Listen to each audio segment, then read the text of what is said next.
छत्तीसगढ़ और महाराष्ट्र में अभी जो गौ माताओं की स्थिति है वो ठीक नहीं है।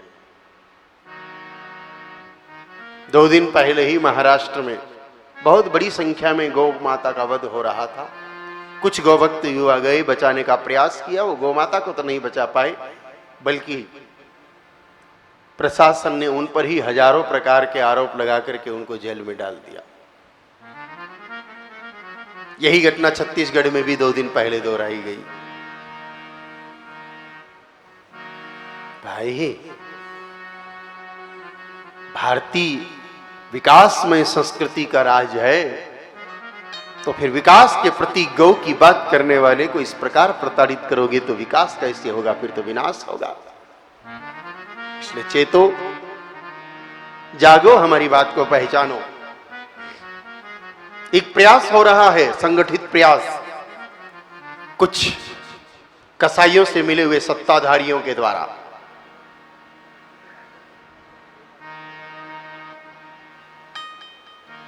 पुलिस की अपने अकेले की इतनी औकात नहीं कि वो गौ भक्तों को प्रताड़ित कर सके। कुछ सांसद, कुछ विधायक इस कार्य में लिप्त हैं। बड़ी पार्टियों को सोचना चाहिए, समझना चाहिए, अनुसंधान करना चाहिए। अकेली पुलिस इतनी हिम्मत नहीं कर सकती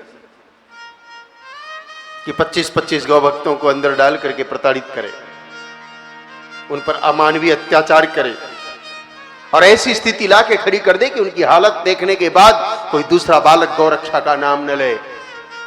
यही तो प्रयास है उन लोगों का।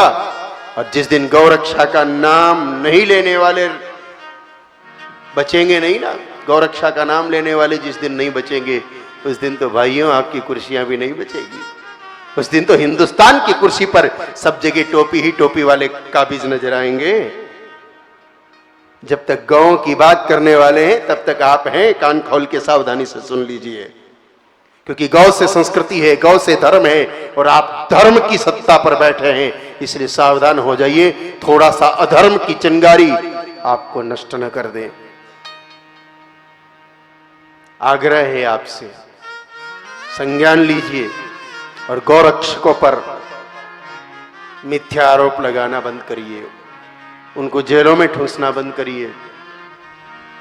ऐसा ना हो कि 1857 की क्रांति जैसा इतिहास फिर से इस आजाद भारत में दोहराया जाए, ऐसा ना हो जाए।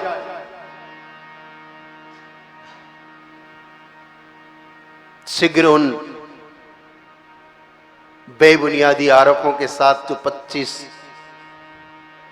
गौरक्षकों को कल गिरफ्तार किया है, उनको छोड़ दिया जाए, नहीं तो आपको नहीं छोड़ेंगे लोग, याद रखना।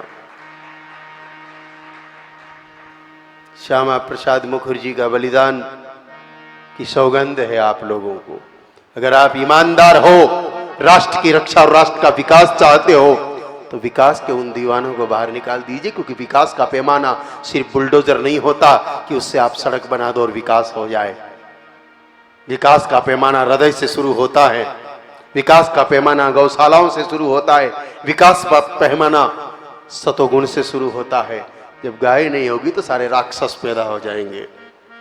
इसलिए संभलो, सचेत हो जाओ और असली श्रद्धांजलि अगर आप देना चाहते हो श्यामा प्रसाद मुखर्जी को, तो उन गौ भक्तों को आजाद करने का प्रयत्न कराओ। यही आपके देश के और राष्ट्र के धर्म के हित में होगा, यही सबके हित में होगा।